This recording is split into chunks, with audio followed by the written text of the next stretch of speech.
Confirmed, Ken finally bought his first car, plus shows a glimpse of his abs.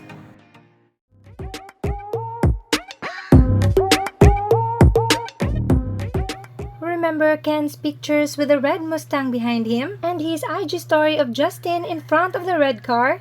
Hindi pa nga noon sigurado kung kanya nga ba ito, but this time in his latest IG story flexing the car, we can finally confirm it is his. And here's more. Kung sa latest IG live nila ay sinabi niyang wala siyang abs at si Josh lang ang may karapatang magpakita, well, ano ito? Sabi, scammer si Pablo, buti na lang si Ken kaya niyang gawin. Easy yan, no? Naka-jacket lang, oh. Damay pa ako sa kalokohan yun. Grabe.